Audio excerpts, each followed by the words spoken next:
حضرت یعلا بن مرہ کی کہانی سنیے.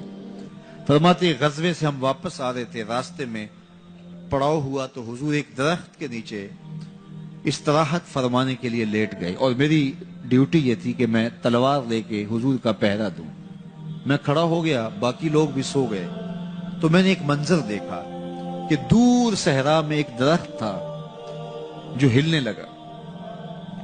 تھوڑی دیر کے بعد وہ اپنی جڑوں سمیت باہر آیا اور اپنے آپ کو گھسیٹتا ہوا میرے برابر آ کے کھڑا نہیں ہو جاتا.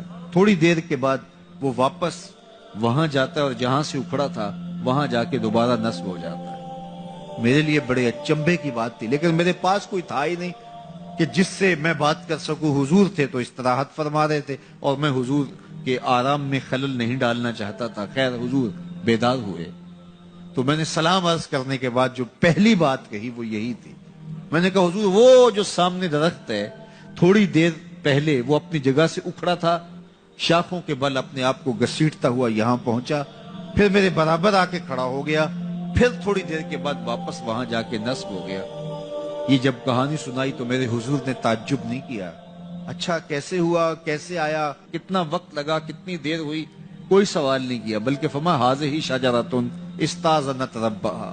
فرمایا یعلا بن مرہ یہ درخت ہے، اس نے رب سے اجازت چاہی تھی کہ مالک تیرا محبوب نیڑے آیا ہے، سلام نہ کر رہا ہوں. فآذن لہا، اللہ نے اس کو اذن دے دیا تھا، یہ مجھے سلام کرنے کے لیے آیا تھا.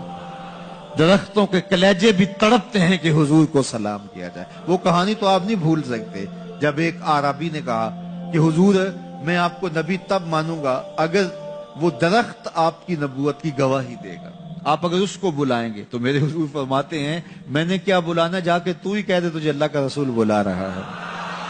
درخت اپنے آپ کو گھسیٹتا ہوا حضور علیہ السلام کی خدمت میں حاضر ہو جاتا ہے. درخت مان رہے ہیں، چاند کا کلیجہ شک ہو رہا ہے، پتھر کلمے بول رہے ہیں.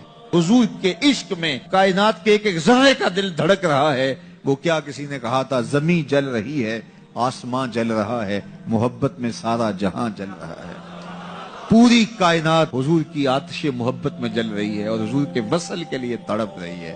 درخت ہوں، پتھر ہوں، اشجار ہوں، وہ اونٹنی جس پہ حضور سوار ہوتے تھے، غدبہ نامی اونٹنی، آپ تاریخ پڑھیں حضور کے وصال کے بعد وہ چارہ نہیں کھاتی تھی، چارہ چھوڑ دیا تھا، رو رو کے نابینا ہو گئی وہ اونٹنی، اور صحابہ نے اس کی آنکھوں پہ پٹی باندھ دی تھی. اس نے رو رو کے جان دے دی. جب حضور چلے گئے ہیں تو ہم نے جی کے کیا لینا ہے.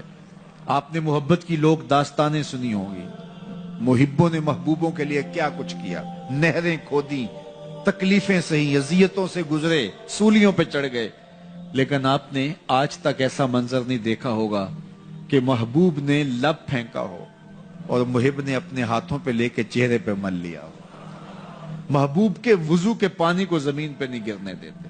عروہ بن مسعود صلح حدیبیہ کے موقع پر واپس جب گیا تو اس نے قریش مکہ کو جا کے کہا میں تمہاری جانب سے سفیر بن کے بڑے بڑے بادشاہوں کے درباروں میں گیا ہوں، واللہ اصحاب محمد کو جو میں نے محمد صلی اللہ علیہ وسلم کی تعظیم کرتے ہوئے دیکھا ہے، واللہ آج تک کسی بادشاہ کی بھی وہ تعظیم ہوتے ہوئے نہیں دیکھی. اور جو ان کا لعاب زمین پہ نہیں گرنے دیتے، ان کے وضو کا پانی نہیں زمین پہ گرنے دیتے، وہ ان کا خون کیسے گرنے دے. تو جنگ کا ارادہ ترک کر دو. تاریخ بتاتی ہے صلح حدیبیہ کے بعد سیدھا فتح مکہ ہوا ہے. قریش کے ساتھ پھر کوئی جنگ نہیں ہوئی، اس لیے کہ ان کے دلوں پر ایک رعب بیٹھ گیا تھا. جب امت نبی کی تعظیم اور تکریم بجا لاتی ہے تو بتائیے کہ پھر اس امت کو تسخیر کیا جا سکتا ہے؟ وہ ناقابل تسخیر. جب امت اپنے نبی کی تعظیم نہ کر سکے تو پھر اس کو جس طرح چاہو جو ہے وہ مسخر کر لو، وہ ایک بھوسا ہوتا ہے، اس کے علاوہ کچھ نہیں ہوتا. اس لیے اگر آپ مجھے پوچھیں کہ دین ہے کیا، تو ایک تو ہے کہ اس عنوان سے ایک الگ گفتگو کی جائے کہ دین کیا ہے. لیکن دو لفظوں میں اگر آپ مجھ سے پوچھنا چاہیں اور میں آپ کو بتانا چاہوں تو مجھے اقبال علیہ رحمہ کا لہجہ ادھار لینا پڑے گا. انہوں نے کہا دین سراپا سوختن اندر طلب، انتہائش عشق آغازش ادب. طلب محبوب میں تڑپنے کا نام دین ہے، جو ادب سے شروع ہوتا ہے عشق پہ ختم ہو جاتا ہے.